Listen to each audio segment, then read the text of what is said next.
Beleza. Bom, pessoal, boa noite. Eu sou o Rod Slack, sou empreendedor, montanhista e há mais de 25 anos trafegando aí entre o mundo corporativo, o mundo do empreendedorismo e a montanha. E eu sou um dos fundadores do projeto Reset Humano, junto com o meu irmão e meu irmão de alma, né, meu amigo irmão de alma, o Fred Duclerc. E a gente começou esse projeto do Reset Humano, que ele nasceu na montanha e tem no seu DNA a natureza. O nosso objetivo aqui é a gente inspirar o ser humano a dar o seu reset, seja na esfera profissional, na esfera pessoal e no convívio com o meio outdoor. Essa é a nossa proposta, trazer inspirações, trazer reflexões para que a gente possa incentivar cada vez mais as pessoas a serem protagonistas de suas vidas, serem agentes de mudança, agentes de transformação e construir um futuro melhor para a sociedade e para o nosso planeta. E a gente vem compartilhando bastante histórias nos nossos podcasts. Então, só lembrando, a gente tem um podcast no Spotify, Reset Humano, e também disponível em todas as plataformas de áudio. Já estamos no episódio número 50 e sempre trazendo reflexões dos mais diferentes assuntos, com essa mesma proposta que a gente está trazendo para a live, que é trazer histórias inspiradoras, trazer reflexões e que a gente possa cada vez mais dar os nossos resets, né? E hoje o nosso convidado é um cara super especial, o Carlos Dias. Para quem não conhece, é um ultramaratonista. Ele tem mais de 148 mil quilômetros percorridos, né? Isso é equivalente a quase 4 voltas no planeta. Então é um cara que tem mais de 100 maratonas e outras 100 ultramaratonas. E além disso ele tem uma história de vida fantástica, vai ser muito legal receber ele aqui. Ele vai compartilhar esse conteúdo aqui pra gente. E ele foi o primeiro sul-americano a correr os 4 desertos mais extremos do mundo, né? O deserto Gobi, Saara, Antártica e Atacama. E ele também foi considerado um super-humano. Esse é o tema da nossa live pelo History Channel e pelos seus feitos que superam inclusive os números que ele já por si só já é um grande diferencial, né? Então, antes de chamar o Carlos aqui, eu vou só reforçar. Quem ainda não conhece o nosso podcast, ele vai ao ar todos os sábados no Spotify, em todas as plataformas de áudio. Já estamos no episódio 50. Temos as nossas lives e trazendo sempre os conteúdos no nosso Instagram. Então, seguindo o @ResetHumano. Estamos também no LinkedIn e no Facebook. Temos também o canal no YouTube e no Telegram. E quem tiver alguma sugestão de pauta, alguém para indicar para a gente poder conversar, seja no podcast, ou seja para fazer um artigo, ou para trazer aqui para uma live, pode mandar um WhatsApp para a gente também, no mais 55, para quem estiver fora do Brasil, 11 9 11 37 09 90. Tá? Mais 55 11 9 11 37 09 90. Deixa eu ver se o Carlos já chegou aqui, para a gente adicionar ele.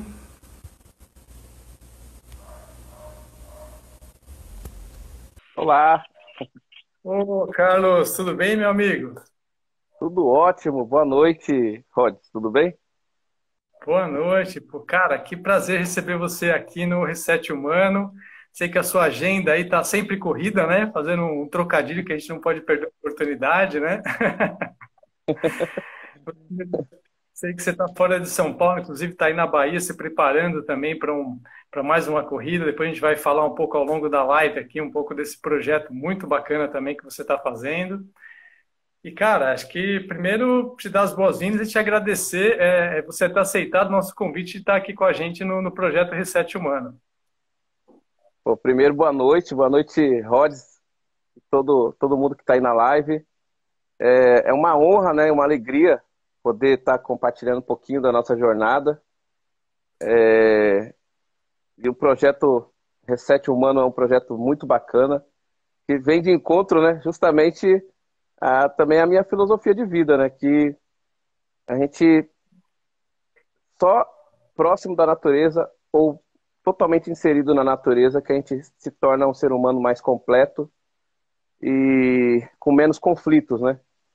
A gente consegue respirar mais. Quando a gente se afasta da natureza, aí começa a vir todo tipo de mazelas e conflitos também. Então, muito obrigado. Agradeci também o Fred. Eu conversei com o Fred hoje. Fantástico, maravilhoso. Estou aqui ansioso para conhecer vocês pessoalmente.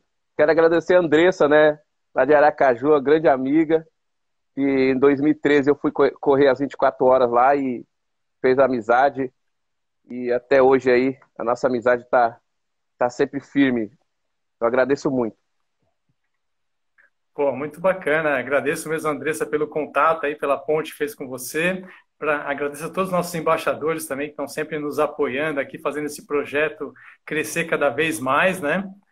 E com certeza em breve, né, quando tiver segurança para isso, a gente poder se conhecer aí pessoalmente, né? Quem sabe aí fazer alguma aventura juntos, né? Vai ser bem bacana. Verdade. Eu tô, inclusive, aqui na Bahia, que eu estava me preparando para ir para na minha. A viagem seria agora dia 14 de abril e foi adiada Uhum. para outubro. Vai ser dia 15 de outubro. Na realidade, eu ganhei um respiro aí, né? Que eu tava vindo de uma forma muito intensa, que não é só correr, né? Você tem que buscar parceiros, você tem que se preparar também, não só física, mas mentalmente.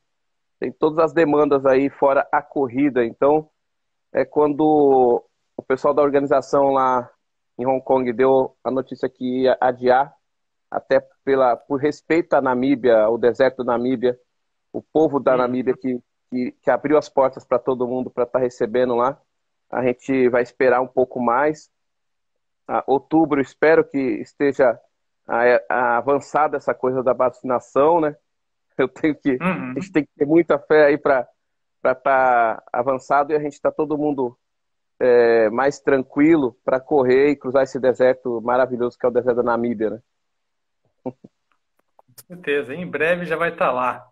Cara, vou aproveitar e fazer já a primeira pergunta. Acho que é legal a gente falar, você contar um pouco para a gente como é que surgiu a corrida na sua vida, né?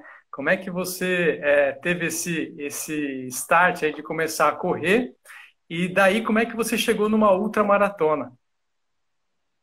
A corrida, ela veio numa sequência.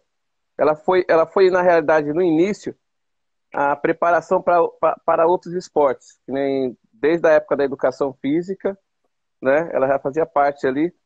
Eu joguei futebol, joguei vôlei, fui paraquedista e ela sempre esteve presente na preparação. Quando eu ia jogar vôlei, a gente tinha que ficar correndo ao redor da quadra. Ia jogar futebol, tinha que Uhum, correr ao redor do campo. Paraquedismo era a mesma coisa, você tinha que se preparar bem para saltar de 5.000 metros de altura, então você tinha que se preparar correndo também. E aí, com uhum, 20 anos de idade, eu decidi me inscrever numa prova de 5 quilômetros, né, na Vila Prudente, em São Paulo. E aí eu lembro que eu cheguei no domingo de manhã, bem cedinho, e vi aquela galera toda feliz ali. E eu falei, pô, é esse ambiente que eu quero, né? Eu vi que era um ambiente maravilhoso, onde pessoas de todas as camadas da sociedade estavam ali, com o objetivo de percorrer 5, 10 quilômetros, não importa o tempo, uhum, né? Uns iam completar em quase 1 hora e meia, outros iam fazer o recorde, mas que todos iam percorrer aquela distância, correndo ou caminhando. Então eu falei, isso é democrático, eu quero estar aqui nesse esporte. E aí eu comecei a correr prova de 5, 10, 15 quilômetros, que é a distância da São Silvestre. Veio a meia uhum, maratona. Quando chegou em 95, eu completei a minha primeira maratona, a maratona de São Paulo. Cheguei lá entre os últimos, uhum. mas feliz da vida. E dali eu falei, é isso que eu quero, né? Eu vou começar a me preparar melhor para estar correndo essas provas, correndo as maratonas. E aí eu comecei a fazer maratonas praticamente no Brasil inteiro, com a ajuda dos comerciantes do bairro de São Bernardo do Campo, que a gente não tinha dinheiro para pagar a inscrição e nem para viajar, né?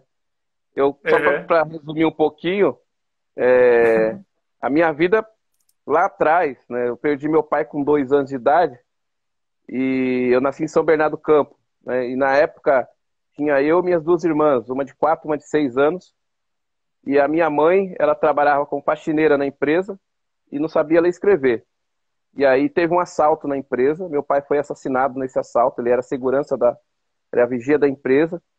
E, e aí minha mãe ficou, né, com essa tarefa forte aí de realinhar, né, de redirecionar.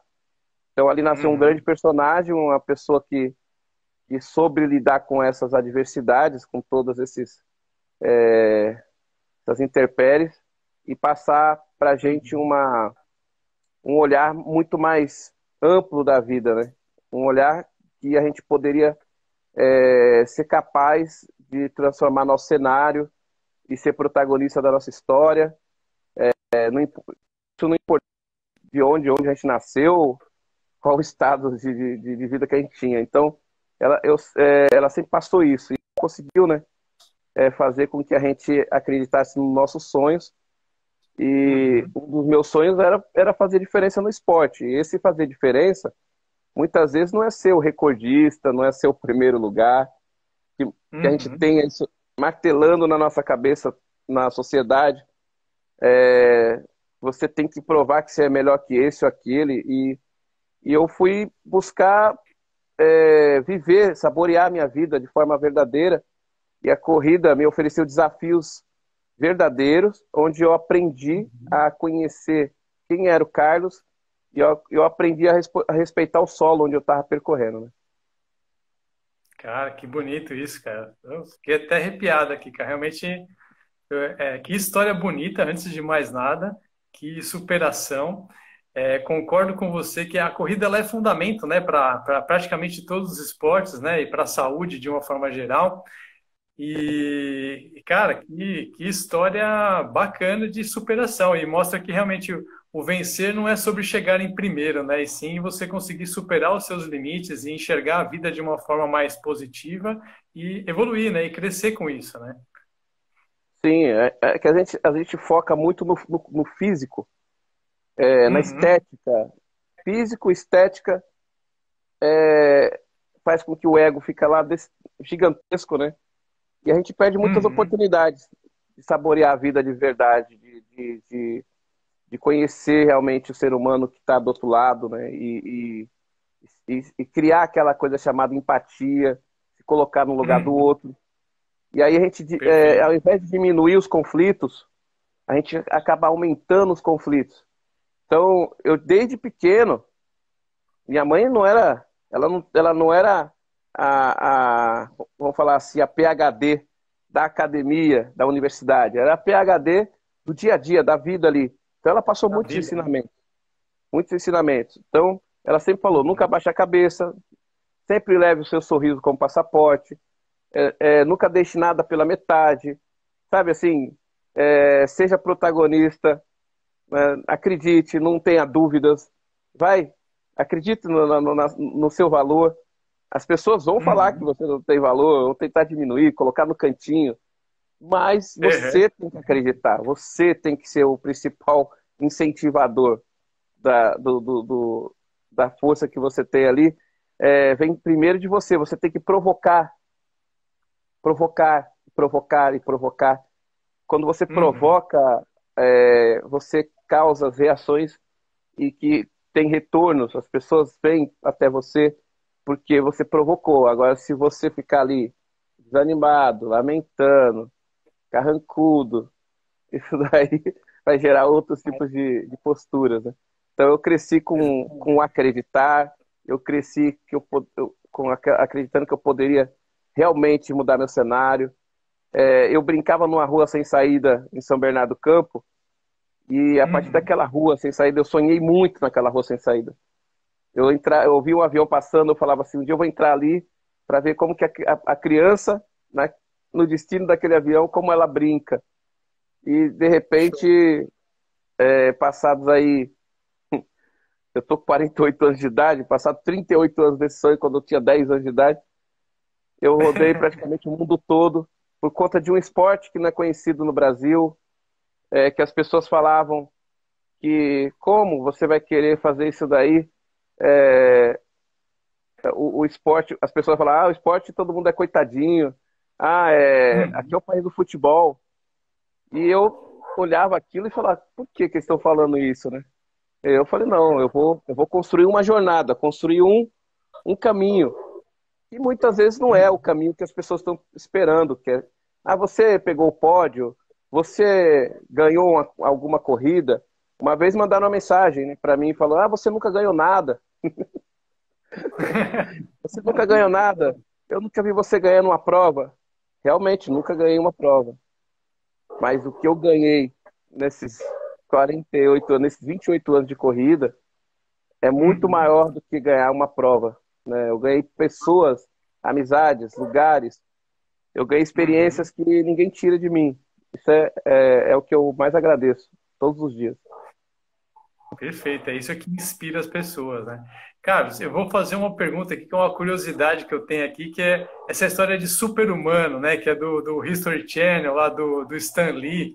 Conta pra gente como é que foi essa história aí de ser classificado, de ser qualificado como um super-humano, né? Que eles estão entre nós e você é um deles, né? Como é que foi essa história aí? Para mim foi uma surpresa. É lógico que a gente quer ser reconhecido, né? Mas para mim foi uma grande Uhum, surpresa. Eu tinha, em 2007 eu tinha cruzado o Brasil no nascimento do meu filho, né?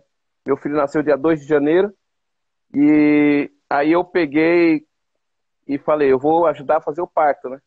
Aí eu combinei com o médico que eu queria ajudar a puxar ele, puxar meu filho, né?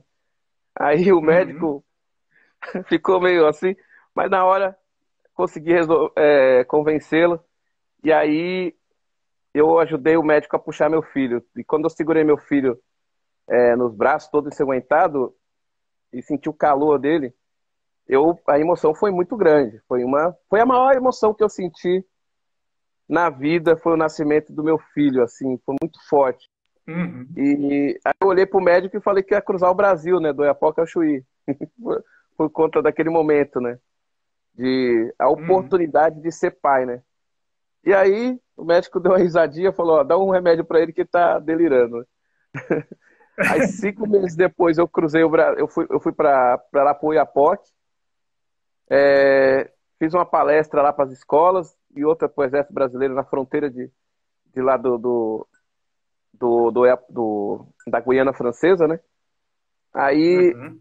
o pessoal, o comandante que estava lá do Exército falou assim, não, a estrada aqui é muito perigosa, são quase 480 quilômetros de estrada sem nada, só lama. E eu fui num 4x4 na época, um monte de ônibus atolado, caminhão, né? Que era a estrada do Oiapoque até Macapá. E eles me deram escolta, né? Deixaram 3 soldados para me dar escolta durante 10 dias Uhum. desse trecho mais perigoso. E dali foram comunicando. Então tinha desde uma pessoa que estava lá no sítiozinho, que pegava aquelas barra forte, aquelas bicicletas barra forte, e ficava Sim, o dia sim. inteiro comigo, a um carro da Polícia Rodoviária Federal, um corredor, de repente aparecia, e eu fui avançando. Eu tinha programado para fazer 120 dias, fiz 100 dias, entrou para o livro dos recordes, 9.000 quilômetros em 100 dias. Tinha dias que eu Uhum. fazia mais de 100 quilômetros, tinha dias que eu fazia 60, 70, tinha dias que eu corria, fazia os mesmos 90 em 14 horas, tinha dia que eu levava 20 horas caminhando, correndo, caminhando, correndo. E aí eu atravessei o Brasil. Logo depois, eu fiz os 4 desertos mais extremos. Eu recebi o convite para correr no deserto de Gobi, por eu ter cruzado o Brasil. Uhum. A organização falou: pô, você está convidado, você nem precisa, você já está apto a correr os 4 desertos em menos de um ano. Entrei para um clube chamado Four Deserts. São atletas que completaram os 4 desertos, ganha a quinta medalha. Aí eu fiz, por Uhum. exemplo, em 2008 eu fiz Gobi na China com a Mongólia, o deserto mais úmido, em junho. Outubro eu fiz o deserto do Saara, o mais quente, com 54 graus de calor. 15 dias depois eu fui para a Antártida, saí do lugar mais quente do mundo para o lugar mais frio. Outro Chegou um dia que extremo. teve menos 63 por causa dos ventos, tudo. E Uhum. depois, 2 meses e meio depois, eu fiz o Atacama, o deserto de sal, e entrei aí na história da prova como o primeiro sul-americano a correr os 4 desertos mais extremos do planeta. E depois eu cruzei os Estados Unidos. Então, todas essas situações, todos esses desafios chamaram a Uhum. atenção do pessoal do History Channel, o Stan Lee, da Marvel. Ele chama nos Estados Unidos, que é pegar pessoas comuns do dia a dia. Por isso que ele fala, eles estão entre nós, né? São pessoas comuns. Uhum. Todos nós somos super-humanos, todos. Porque você tem raiva, você tem medo, você chora, todos temos esses sentimentos e nós podemos ter capacidade de controlá-los e ir além do adverso, ir além do padrão. Então, Uhum.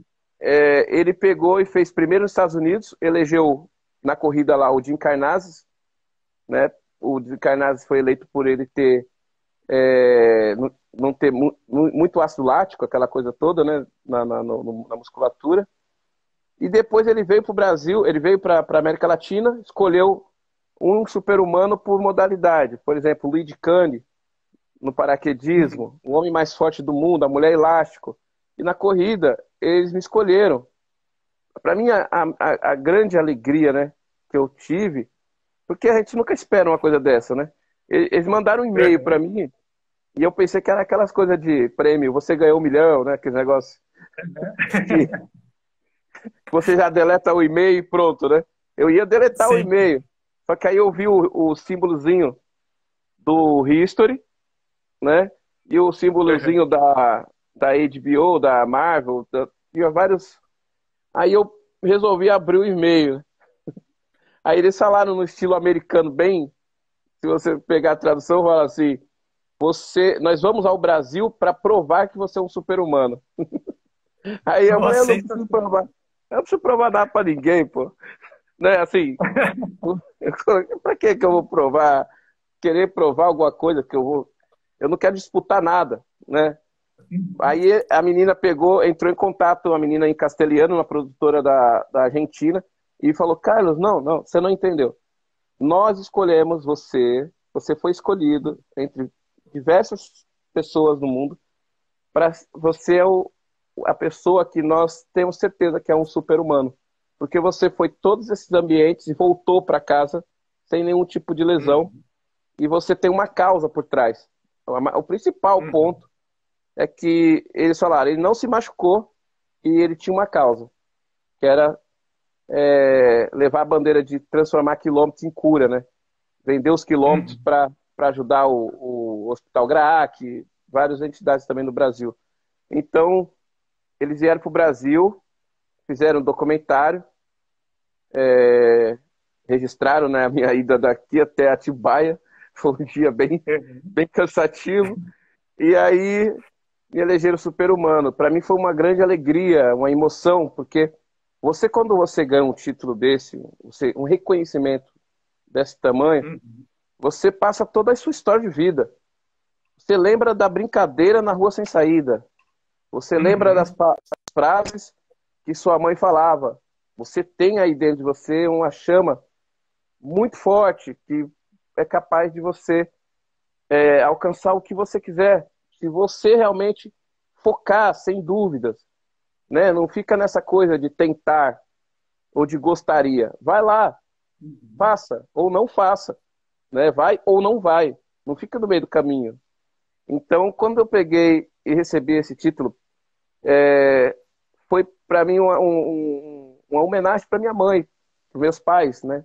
Para minha família, para os atletas todos que todo dia vai Uhum. treinar de manhã e cada um atleta tem um porquê forte, porque ele está indo lá treinar e tentar superar 5, 10, uma maratona, uma meia maratona. E isso tudo no anonimato, tudo isso sem os flash, sem os holofotes, né? Então, quando eu recebi Uhum. esse título de Super-Humano da América Latina, foi uma homenagem para todos os atletas. Isso não é só para o Carlos Dias, é uma coisa que eu tenho que compartilhar com todo mundo, né? Todo mundo que ama o esporte, que ama viver, que ama buscar aplaudir o outro, entregar gentileza. É isso. né? Cara, que sensacional, cara. Eu ia fazer exatamente uma pergunta agora, que era pontuando justamente isso, que para mim o super-humano, né, vai muito além dos seus números, né? Que seus números já falam por si só, né? Mais de 100 maratonas, mais de 100 ultramaratonas, quase 4 voltas no planeta aí correndo. Mas esse seu lado humano é que realmente, esse lado solidário é que faz a gente realmente ser super-humanos. E todo mundo tem essa capacidade, né? Não é só uma questão de superação física, assim, de você superar o seu limite, cada um não se limitar com as imposições que lhes são feitas, né? E fala um pouquinho para a gente dessa sua parte solidária também, que você, Pô, além do esporte, está muito envolvido nessas causas solidárias, né? Conta um pouquinho para a gente do seu projeto também lá do Quilômetro Solidário. Quilômetro Solidário, criado por André Koch, que é uma pessoa incrível que eu tive a oportunidade de conhecer há pouco mais de um mês, né? O Quilômetro Solidário Uhum, nasceu agora, mas já está, assim, tá no caminho certo, né? Ele nasceu com uma ideia incrível que é você pegar, caminhar, correr, pedalar, nadar e você vai baixar o aplicativo, né? KM Solidário, seu celular, e aí você vai fazer seu exercício e vai gerar quilômetros. Ah, corri 10 quilômetros hoje. Aqueles 10 quilômetros, você no aplicativo tem lá umas 8 ONGs por enquanto, e aí com várias causas, da área de sustentabilidade, é, projetos de combate ao câncer, educação, tem vários projetos. Você escolhe a entidade que você mais se identifica e aí uhum, eles transformam o seu quilômetro em doações para essa entidade, para essas entidades que você escolheu. Então, uma coisa que você tem o que você ama, que é correr, e aí aquele seu esforço vai estar salvando alguma vida, vai estar ajudando alguém, uhum, né? Ou uma causa. E aí, é lógico, tem os patrocinadores, no caso, o principal patrocinador do aplicativo é a MOS, que é uma empresa importante de crédito de carbono, né, de compensação de carbono. A MOS, uhum. ela é global, né, no mundo todo, e aí ela transforma esses quilômetros em dinheiro para essas entidades. Ou seja, você está dando um propósito, um significado ao seu esforço muito grande. Eu sempre falo que todos nós temos que ter um porquê forte para avançarmos Uhum. na dificuldade, para avançarmos nos momentos de muita. Quando a avalanche ataca, vocês que são montanhistas aí, né? Quando a avalanche ataca, a gente tem que ter um porquê forte para avançar e não ficar simplesmente eternamente acampado ou voltar para trás e desistir, né? Então, Uhum. quando nasce um aplicativo desse, as pessoas têm essa oportunidade de ter um porquê correr com mais força ainda, né? Sair, tirar o Uhum. olhar do próprio umbigo e olhar para o lado, você vai estar gerando, fomentando a cultura de doação. Eu, antes de conhecer o André, eu já fazia alguma coisa que era assim, transformar quilômetros em cura. Quando eu cruzei, por exemplo, eu dei a volta no Brasil inteiro, em 2010 para 2011, eu vendia cada Uhum. quilômetro meu a R$ 2 no meu blog, as pessoas compravam, né? E aí eu arrecadei R$ 36 mil pro GRAAC. Eu dei a volta inteira no Brasil, saindo de São Paulo, indo para o norte, depois nordeste, sul, e cheguei em São Paulo novamente na Bienal, numa feira, 325 dias depois. E aí consegui Uhum. arrecadar R$ 36 mil. Mas é muito difícil você mobilizar as pessoas. A gente vive um mundo de muita desconfiança, né? E a gente tem que fazer Uhum. um trabalho para gerar confiança. Então, Sim. muitas pessoas, mas será que vai doar mesmo? Será que vai entregar? Isso são questionamentos é, realmente que são passíveis. A gente está no país que a gente precisa trabalhar muito mais para gerar confiança. Então, mas eu nunca Uhum. desisti. Eu nunca desisti, porque quando eu fui em 2008 correr na China, eu precisava de fazer um check-up completo no meu corpo, para me conhecer meu corpo todo. E eu fiz parceria com a Escola Paulo de Medicina. Um dos exames foi feito no prédio do GRAAC, que foi a ressonância. Nesse dia eu entrei pensando assim, vou lá para a China, vou pegar entre os 50 lá, primeiro, tal, vou ganhar a medalha, vou trazer a medalha. O pensamento era isso, eu vou lá, vou pegar a medalha, vou ser o primeiro a trazer a medalha. Quando eu conheci as crianças lá do hospital, naquele processo de conhecer o hospital, eu saí de lá Uhum. totalmente sensibilizado, transformado e já decidido a fazer alguma coisa. E eu prometi para elas: o tio Carlos vai correr por vocês. Agora eu vou correr por vocês. E aí eu já fui para a China pensando como que eu ia fazer. E na época eu não corria de tênis, eu corria de sandália, né? E aí quando chegou lá Uhum. na China, o pessoal faz uma checagem médica e uma checagem do equipamento, né? Que você vai levar na sua mochila. Uhum. Para quem não sabe, as provas desses desertos, elas têm 250 quilômetros, são 7 dias de autossuficiência e você tem que levar tudo na sua mochila. A minha pesava uns 15, ela pesa sempre uns 15 quilos, né? Com toda a Uhum. comida para 7 dias, saco de dormir, lanterna. E aí eles checaram toda a minha mochila, falou ok, uma inglesa, né? Ok. Aí ela pegou e os seus tênis, né? Daí eu mostrei a sandália. Esse é meu tênis. Ela falou, não, esse não é o seu tênis. Eu falei, esse é meu tênis. Aí virou um embate, virou um embate. Daí a diretora-geral da prova, a Mary Gadas, aí perguntou de novo, esse é o seu tênis? Aí eu falei com muita firmeza, sim, esse é o meu tênis. Aí ela pegou um monte de documento, eu assinei tudo, né? Me responsabilizando e tal. E aí eu Uhum. corri, cruzei o deserto de Gobi de sandália. Aquilo gerou uma Uma repercussão, né? atleta na prova. Eu tava subindo uma cordilheira, acabado, enjoando, né? Parecia uma tartaruga enjoando lá, assim, ó, de um lado pro outro, cambaleando. Aí veio essa americana e perguntou se podia ir junto comigo, né? Aí eu falei, sim, vamos Uhum. juntos. Aí eu ensinava o português para ela, ela me ensinava o inglês. Aí eu falava assim, I have a dream, né? Tipo, eu tenho um sonho que teria dois Uhum. camelos para buscar a gente e levar para o acampamento. Aí ela chegou um momento e perguntou por que que eu corria com aquelas sandálias horríveis, né? Aí eu falei, eu corro porque elas são confortáveis, né? Não me dá bolha, não perco unha e tal. E ainda elas que pagaram a inscrição, né? Sou meu patrocinador. Aí ela deu risada, né? Aí ela pegou e falou, e por que você tá sempre sorrindo na trilha? Numa trilha dessa pesada, você tá sempre sorrindo.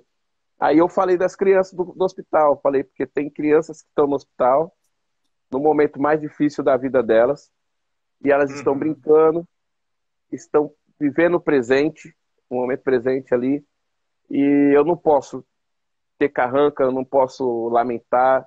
Eu estou vivendo aqui num lugar extraordinário.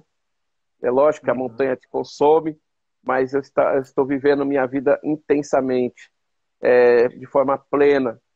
Então, eu tenho que estar levando sempre o meu sorriso no rosto, como um passaporte, que nem minha mãe falava. Aí, essa menina era âncora da CNN, pra você ter ideia. Ela era atleta, né? E Olha âncora só. da CNN. Então, saiu uma matéria grande falando do hospital na CNN asiática, deu uma repercussão muito grande. Então, foi a primeira ação de comunicação falando da corrida e o hospital. E aí, Olha. é, eu continuei fazendo. Nos Estados Unidos, eu cruzei os Estados Unidos, vendi as milhas. E quando foi Uhum. essa volta inteira no Brasil, a minha mãe faleceu 40 dias antes dessa minha ida para esse grande desafio. Eu costumo falar que a gente ganha força nos momentos mais difíceis da vida da gente. A gente é Uhum. testado na realidade, não é na ilusão, né? A gente é testado na Uhum. realidade. E minha mãe, 40 dias antes da minha largada, ela faleceu. Então eu fiquei 30 dias totalmente fora do ar, sem chão, Uhum. questionando tudo aquilo. E, pô, ela foi a minha maior torcedora, né? A pessoa que mais me incentivou. E aí Sim. aquilo me deixou um trapo, um farrapo de verdade, né? Aí a frase nunca deixe nada pela metade que ela falava pra gente, me despertou, né? Deu um gatilho para que eu Uhum. desse a largada desse desafio. E aí eu dei a largada em São Paulo em 2010, setembro de 2010, no AMB. Tinha um amigo meu de bicicleta que se propôs a ir até ficar 30 dias comigo na estrada. Então, os primeiros 20 Uhum. dias desse desafio foi os piores da minha vida. Eu estava realmente fisicamente fraco, um trapo, mentalmente. Eu só sabia fazer uma coisa, chorar, durante os 20 dias Uhum. na estrada. E era muito difícil. Tudo que eu via lembrava da minha mãe. E ali a Sim. corrida ela foi sendo um grande psicólogo, porque a corrida, a cada vez que eu ia avançando, eu ia entendendo esse ciclo, né? O que minha mãe deixou de legado e que eu tinha que avançar, porque ela estaria junto comigo o tempo todo. Aí eu circulei todo o mapa, 18.250 quilômetros, e cheguei em São Paulo, né, no Ibirapuera. Meu filho correu os 400 metros finais, a feira parou para me receber. Foi um negócio Que legal. assim, extremamente emocionante. Eu falo para todo mundo Uhum. que ali eu ganhei minha medalha de ouro, ali eu ganhei minha Copa do Mundo, ali eu ganhei meu Oscar, porque eu Uhum. circulei em todo o mapa do meu Brasil correndo e andando, dormindo de todos os estilos de hospedagem, desde uma Uhum. rede no meio da estrada, a igreja, a resort, a motel, hotel, pousada, tudo, casa de populares. E a única coisa que eu tinha, que eu me apegava era chegar em São Paulo e terminar esse desafio. Então, eu sempre, o que ficou de lição ali foi que nos momentos mais difíceis, você tem que tirar o olhar do seu próprio umbigo, abraçar outras Uhum. pessoas, incentivar outras pessoas, que você vai ganhar uma força extraordinária. Parece que isso vai dando ainda mais força, né? Você se concentra em superar, obviamente, a sua dor, o seu momento ali, o fechamento de um ciclo e a abertura de um outro ciclo, dando o seu reset, né? Pelo que você falou, na sua vida toda você deu vários resets já na sua vida, né? E você acaba inspirando muita gente com isso, né? Parece que isso vai te dando ainda mais força para continuar, né? A inspirar cada vez mais gente. A gente não pode Cara, parar. A vida da gente é movimento, né?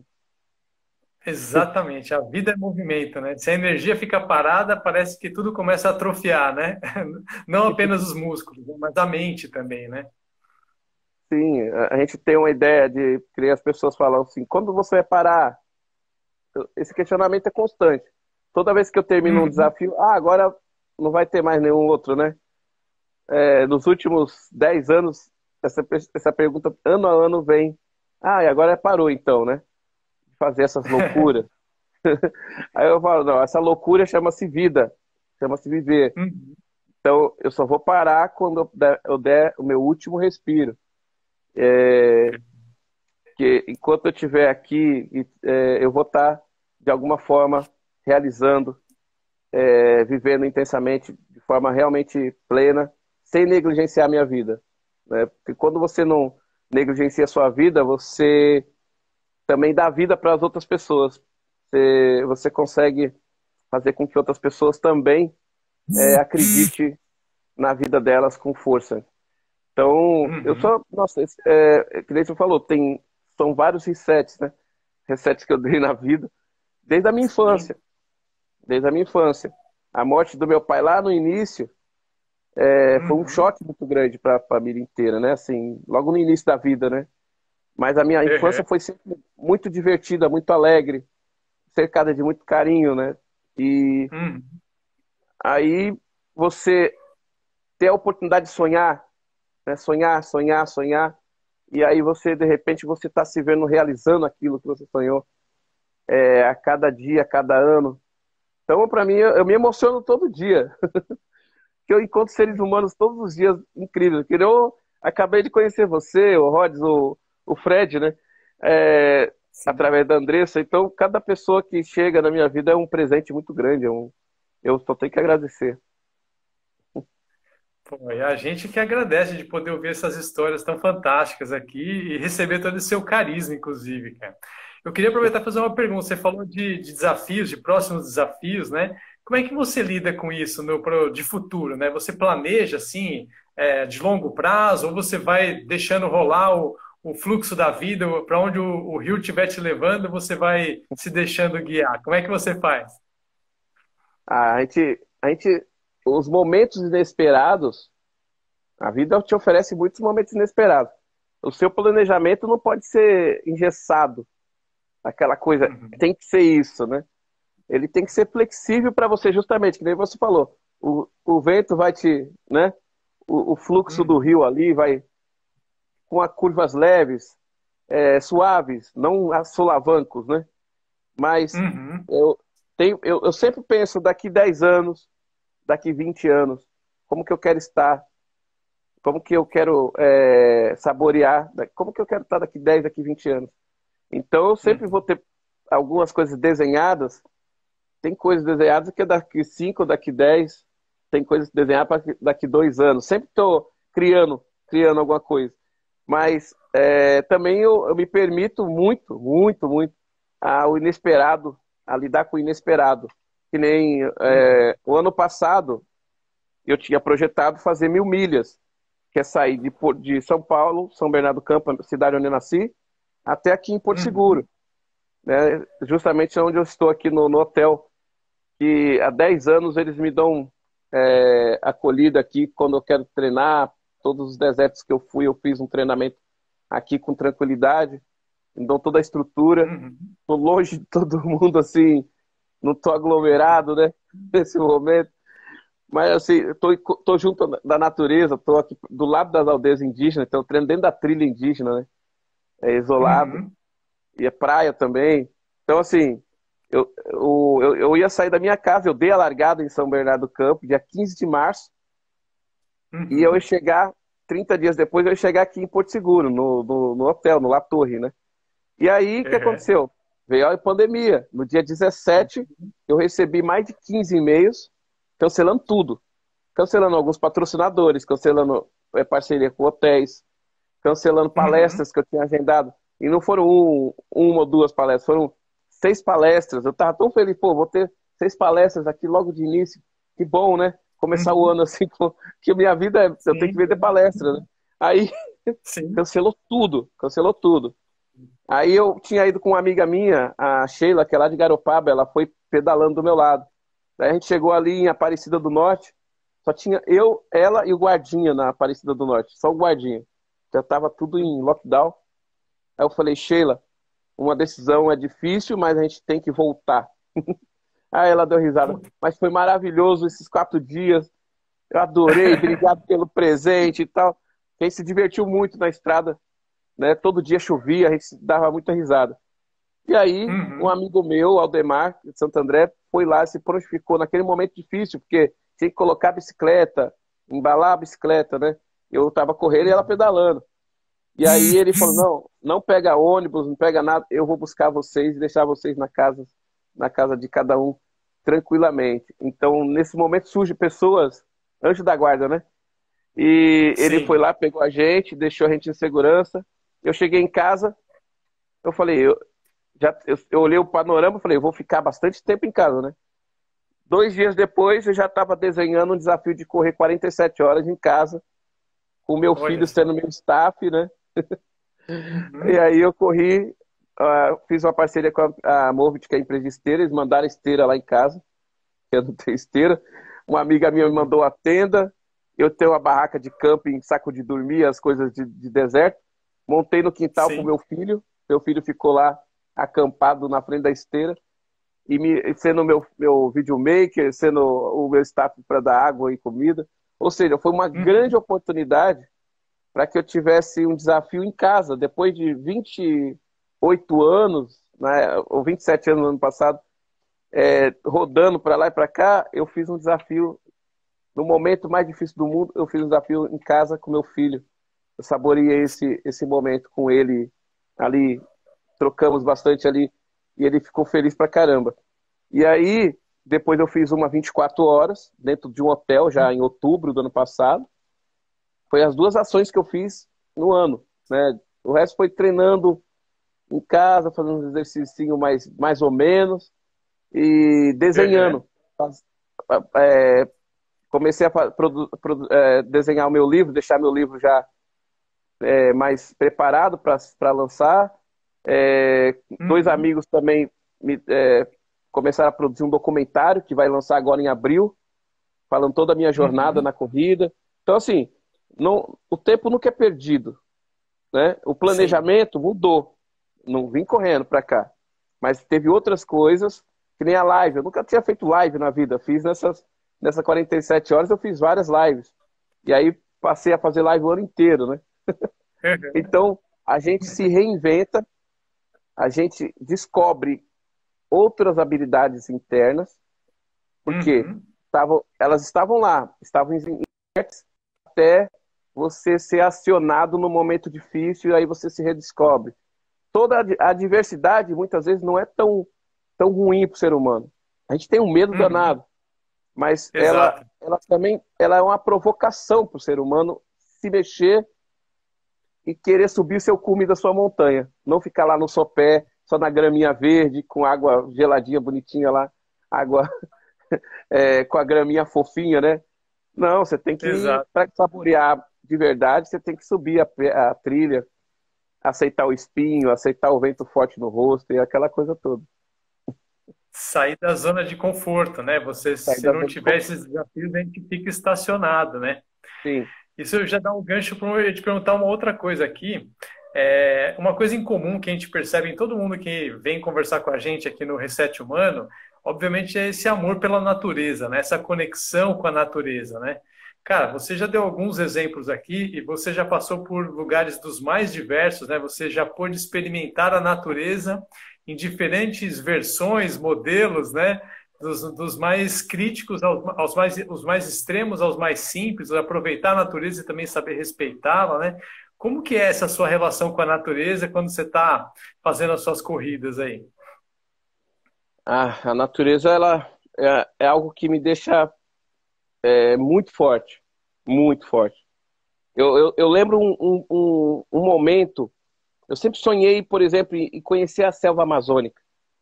Eu corri as Uhum. maratonas, né? A maratona de Recife é asfalto, Porto Alegre é asfalto, Blumenau, asfalto. Então, assim, grande maioria era nas cidades, tudo, né? Eu tinha rodado todas essas maratonas. A maratona de Dourados era terra batida, calor danado. Mas eu falava, pô, não tem no Amazonas, né? Não tem nada na Amazônia, na floresta. E aí eu, em 2002 para 2003, eu fui correr no Arizona, no deserto do Arizona. A prova atravessava o ano correndo. Começava no dia 26 de dezembro e terminava dia 1º de janeiro do outro ano. Aí tinha o Paul, que era um americano, que era o diretor da prova, ele me recebeu na casa dele. Quando chegou no Uhum. dia 1º, depois de ter corrido 6 dias, chegou no dia 1º de janeiro, tinha uma revista chamada Ultramarathon lá no Arizona, tinha várias provas no mundo. Onde que tinha uma prova? No meio da selva amazônica. Outubro de Nossa, 2003, 250 quilômetros, 7 dias. E o meu coração até acelerou.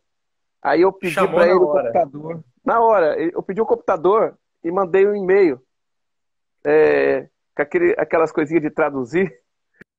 Uhum. Foi a minha ou Ah, a sua beleza. internet? Que você travou Eu de não sei, repente. viu?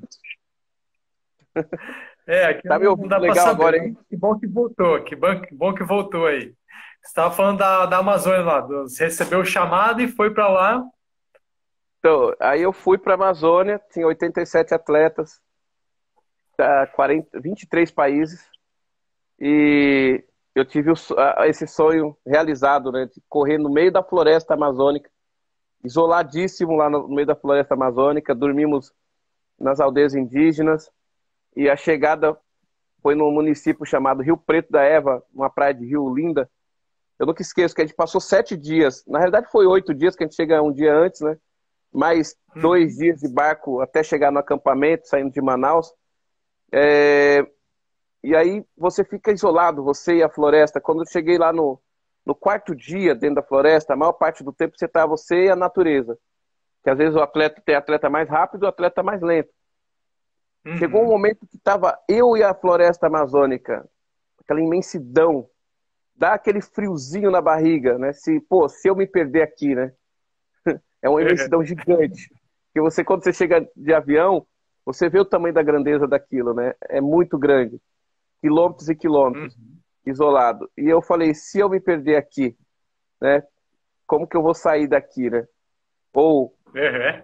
que bom que eu estou aqui, né? Que bom que eu estou nesse ambiente mais puro aqui. Eu integrado Uhum. com a natureza mais pura. E, e ali eu tinha mais alegria do que medo, né? Muitos atletas europeus tinham um medo gigante da onça, das cobras, e Uhum.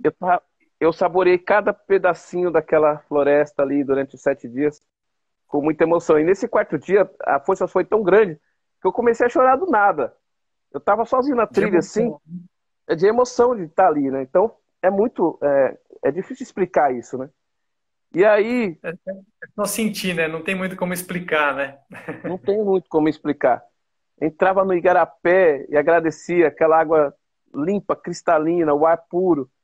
Então, e aí no final, a chegada, tinha gente até pendurado em árvore, né? As aldeias indígenas todas foram para o lugar dessa praia de Rio para receber todos os atletas. Então, você chega depois de 7 dias, você chega a perder 8 quilos lá na mata e Uhum. você consegue o feito. Eu fiquei em oitavo no geral na época, né? Para quem gosta de colocação aí, eu fiquei em oitavo. Tinha o cara que foi campeão foi um marroquino que tinha ganhado 10 vezes a maratona de Sables, né? E virou um grande Uhum. amigo. Eu coloquei até o apelido dele de Gilberto Gil, né? Ele, ele ficou feliz da vida. Então, assim, ali eu realizei o sonho de correr na selva. E depois veio o deserto do Saara, que é com sua característica, né, de tempestade de areia, dunas Uhum. gigantes, a chegada no final, ver as pirâmides do Egito depois de 7 dias, só areia. A gente só enxergava areia, de todos os formatos. A Antártida, um encontro com as baleias, um encontro com os pinguins, ver um iceberg explodindo, que nem fogos de artifício, e você vê que você é uma formiguinha diante daquele tamanho de icebergs gigantescos ali. Você pegar e descer do navio, entrar num bote e, e você vê a baleia caçando ali, ela dá um pulo, Uhum. forma uma onda gigante, parece que vai virar o bote. Então você sente aquele. Na Antártida eu fiquei assim, né? Eu não posso morrer aqui. Eu tenho que viver, eu tenho que voltar para brincar com meu filho, né? Deixa eu Porque brincar mais um pouco aqui, né? quer Ó, a brincar mais um Andressa está pouco. falando para você falar de Madagascar, pra você contar um pouco de Madagascar, hein? Ah, Madagascar é como se eu estivesse chegando aqui na Bahia, né? Meus pais nasceram na Bahia, por exemplo, né? Então, quando eu chego na Bahia, é como se eu estivesse, né, reencontrando aí a energia, a essência dos meus pais, né? Me sinto muito bem, né? Uhum. E em Madagascar eu senti isso também, né? Você viajar, vai para a África do Sul, depois pega um voo de 4 horas até chegar na ilha de Madagascar, é a quarta maior ilha do mundo. Um Uhum. país que tem todas as diferenças sociais que nem no Brasil, né? Tem poucas pessoas riquíssimas e muita gente pobre, muita gente precisando de acolhida. Você tem Uhum. uma natureza incrível de todos os formatos. Eu peguei na ilha de Madagascar savana, floresta de pedra, floresta de baobá, floresta que os lêmures, de espinhos, né? Onde os lêmures pulam lá e convivem dentro daquele espinho, praias selvagens. Então, assim, cânions, teve todo tipo de natureza, né? Diferencial de natureza durante os 7 dias. Uhum. E o povo local foi um negócio que mexeu muito, porque lá eles falam francês. E eu, Uhum. quando eu passava nos vilarejos, tinha muita criança, muita criança. E tem uma foto que eu cheguei no vilarejo, estava muito cansado. Até uma amiga minha, a Jane, que foi para lá, a Jane Carvalho, que é de Salvador, ela sabe desse momento. Eu estava acabado, estava muito cansado, exausto, que lá faz muito calor também. E aquele chão laranja, né? E poeira, Uhum. tudo. Aí a gente chegou num vilarejo bem isolado e eu tava lá meio cambaleando assim, né? Aí quando eu fui chegando, veio três, quatro, cinco, seis, sete, oito. Muitas crianças foram chegando perto de mim assim. Aí eu tive um momento assim de como que era a minha reação? Ou fazer assim com elas, batendo para ter a interação. Uhum. Aí o que Cumprimentar. eu fiz? Eu levantei os braços e comecei a dançar, né? Fazendo assim, dançando, né? Elas ficaram Que legal. malucas. Elas ficaram malucas. Daí elas me rodearam e davam cada gargalhada, e aquilo ali me reconectou, me reanimou para seguir em frente. A partir daquele momento da Uhum. trilha, eu fui um cara muito mais forte e a minha chegada foi muito mais exuberante, né? Eu estava mais forte do que nos primeiros 3 dias. Os últimos dias, os 4 dias finais, foram muito mais fortes por causa desse encontro com as Uhum. crianças.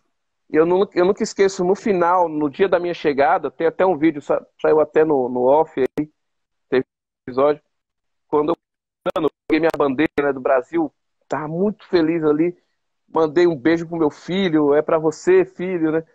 Aí as autoridades, os locais, o povo local que estava ali, eles falavam o meu nome e falavam Merci Carlos, Merci, Merci Carlos, mas Bacana. com tanta força, eu falei, nossa, eu tô em casa. Aqui eu tô em casa, eu tô em casa, tô com todo mundo. Tô lá do outro lado do mundo e todo mundo falando obrigado, né? Sabe, eles estavam falando obrigado por. É muito forte isso. E todo mundo fala, mas você não tem medo dos bichos, né? Eu falo, acho que quando você está respeitando o solo que você está percorrendo, até os bichos Uhum. entendem. Até eles ficam na Eles sentem, deles. né? Então eu nunca Cara, tive nenhum sabe que acidente com bicho. você falou uma coisa muito bacana da África. A gente fez um podcast recentemente com o Bruno Santos e ele falou uma coisa que eu achei bem interessante, que vai muito na linha do que você falou. Ele falou que na visão dele a África é tão parecida com o Brasil que ela praticamente é o Brasil. O Brasil é a Sim, África. A gente tem muito mais de África do que de Europa no nosso jeito de ser, sim, né? Não é nem só questão de DNA, no nosso jeito, né? Mas inclusive com sim. respeito à natureza, né? Sim, a gente é muito mais África, muito mais África. Até na língua portuguesa, a forma carinhosa que o brasileiro fala, quando você fala assim, chama alguém de meu amorzinho, né? Beijozinho, Uhum. ô queridinha, quando tem o sufixo inho, esse sufixo inho não é europeu, é africano. Poucas É pessoas sabem. africano. Africano, Sensacional. né? Muitas coisas que estão na língua portuguesa vêm da África, né? Então, Entendi. ter um encontro com o baobá de quase 1000 anos, 900 anos no Ó, baobá, coisa linda. ele estava lá no meio da savana e, assim, ali, exuberante ali. E nós sabemos que lá também tem muito desmatamento, né? Os baobás foram bem devastados, mas tem muita ONG trabalhando para reflorestar e recuperar. Mas, assim, foram lugares que eu não vai sair da minha retina e eu quero voltar um dia, nem que seja para Uhum. fazer algum projeto na área de educação, né? Alguma coisa nesse sentido. Outro lugar incrível foi o Nepal. O Nepal, o povo nepalês enfrenta grandes desafios. A vida do nepalês nos ensina muito, porque eles enfrentam todos aqueles desafios nas mais altas altitudes ali, sempre com Uhum. muita gentileza, com muito respeito. Sim. Eu não vi no Nepal andando por Katmandu, Pokhara, todas aquelas Annapurna Mountain, nenhum Uhum. tipo de hostilidade, nenhum tipo de hostilidade. As pessoas ainda falam, meu, você anda para todo lado aí, você fala quase zero, seu inglês é péssimo. Meu, você não tem medo de hostilidade? Eu falo, eu já tive muita hostilidade aqui no meu país, andando nos lugares mais que todo mundo falava que era extremamente seguro, falando a mesma língua que eu.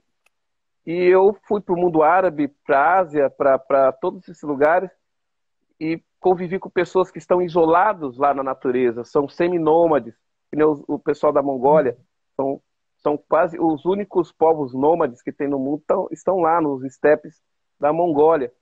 E eles fizeram festa para Uhum. nos receber, com danças, com músicas. Em Madagascar foi a mesma coisa. No primeiro dia de acampamento, eles levam grupos locais para dançar, para dar as boas-vindas. No Nepal, eles pegam lá o ancião para te pegar e colocar a tinta aqui na testa, coloca lá acedo aqui de boas-vindas para você. Fala que a sua Uhum. trilha vai ser totalmente iluminada. Então, assim, do Sri Lanka também, um lugar onde tem o maior número de povos, assim, religiões como Uhum. budismo, né? Então, tem várias religiões ali convivendo harmonicamente, né? Eu falo assim Sim, que no caos, no meio do caos, existe gentileza. É possível, sim. perfeito. No meio do caos existe gentileza.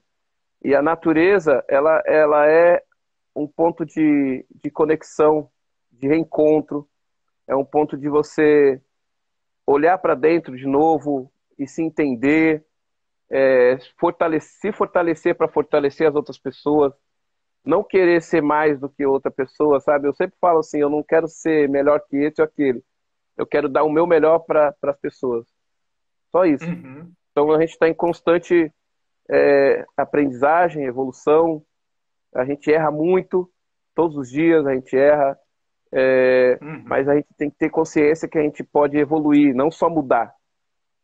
Acordar, dormir, Exato. você está. Agora evoluir. O que é evoluir? Você pegar e não impor seu pé no solo. Não impor Uhum. seu pé no solo. É você realmente fazer uma conexão com o solo que você está percorrendo e você vai ter energia de volta para ir muito além e realizar todos os seus sonhos. Cara, perfeito. O tempo tá acabando aqui. Não sei se o Instagram vai derrubar a gente aqui, porque a conversa dá para render mais umas 3 lives aqui. Quero aproveitar, a gente já conversou, mas a gente estender esse convite para fazer um podcast também. Acho que vai ser muito bacana a gente poder conversar mais.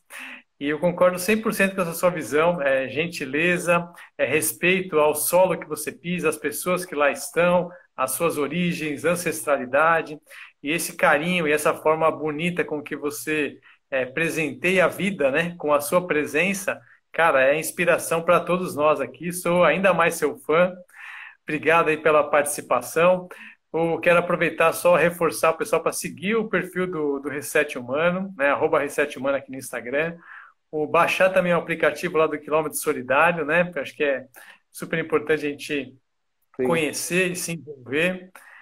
E, cara, me passa, pode, palavras suas, palavras finais aí, para a gente poder fechar essa live aqui com a bola lá em cima. É um prazer ter você aqui com a gente. Eu quero agradecer mais uma vez e quero agradecer todo mundo que está aí assistindo aí, os amigos todos que estão nesse Brasilzão todo. Para mim, eu tenho muito prazer de falar do que a gente ama, né? Que é correr. Uhum. Eu falo correr e andar, né? Eu sempre brinco assim, gratidão corrida por me ensinar a caminhar. Porque você respira bastante na trilha. Cada ambiente desse, são 15 ambientes extremos que eu passei nesses anos todos, me ensinou que a simplicidade é a nossa maior riqueza. Os amigos também são minha principal riqueza. Onde eu posso hoje, nesse momento, falar que se eu for para o Vietnã, eu tenho uma casa. Se eu for para os Estados Unidos, em 11 estados eu tenho uma casa. Se eu for lá para a China, eu tenho uma casa. E tem um amigo de verdade, não é uma pessoa que passei amigos, né? Então essa é a minha riqueza, né? Ter as pessoas junto comigo, né? Em todo lugar que eu vou. Muito feliz porque eu tenho um filho lindo, que é o Vinícius, né? Que no nascimento teria o Cruzeiro Brasil por conta dele. Eu Coisa agradeço meus linda. pais, né? Meus pais que construíram essa jornada, eles que acreditaram bastante em mim, nas minhas duas irmãs. E hoje eu levo, em cada passo que eu realizo, eu levo o legado de força da minha mãe. Eu quero homenagear todas as mulheres, né? Hoje estamos aí no mês das mulheres, mas para mim o mês, o ano, todos os dias são das mulheres. O mundo não existiria sem elas. Eu, você, Exatamente. ninguém existiria sem ter as Ninguém. mulheres. Então a gente tem que respeitar muito todos os dias.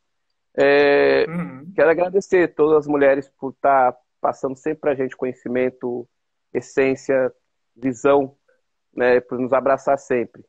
E falar para vocês o seguinte, que A semente, a sua semente não pode, a sua árvore não pode morrer na semente. Se você tem realmente um sonho, olhe ele como a semente ali, que tem que ser bem preservada, cultivada, que ela um dia vai virar não só uma árvore, ela vai virar uma floresta oxigenando, dando frutos, fortalecendo, acolhendo o vento, né? E se fortalecendo, né, com o solo. Se você tem um sonho, entre esse sonho e a realização desse sonho tem um espaço bem no meio, que é o seu protagonismo, que é a sua atitude, que é a sua verdade, autenticidade para buscar esse sonho.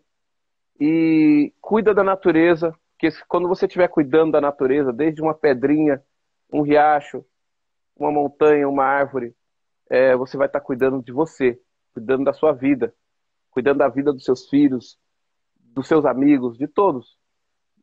Quando você agride a natureza em todas as suas formas, você está agredindo a você mesmo. Isso não é inteligente. Nós temos que ser inteligentes. Cada vez mais cuidar para que as gerações futuras sejam gerações mais harmônicas, menos conflituosas, né? E que sejam protagonistas das suas histórias. Eu agradeço Rhodes e Fred, agradecer a Andressa lá de Aracaju. E eu quero falar aqui agora, depois de amanhã, né, quarta-feira, eu vou estar realizando um desafio aqui na Bahia, aqui no Resort La Torre. Eu vou correr 12 horas e vou estar fazendo 12 lives seguidas, né, das 8 da manhã às 8 da noite. Então vai ter duas formas que as pessoas podem colaborar, né, com as causas. Uma aí no meu Instagram, na minha bio, no Carlos Dias Ultra. Tem lá, quem quiser comprar a camiseta do desafio, que é essa daqui, né? Deixa eu levantar aqui Boa. para vocês verem. Vocês podem comprar R$ 50 essa camiseta, uma parte do valor é doado para o GRAAC. Ou baixe o aplicativo KM Solidário e doe os quilômetros e escolhe uma entidade que vocês se identifiquem melhor. Muita luz na trilha de todo mundo aí e gratidão mais uma vez pelo convite.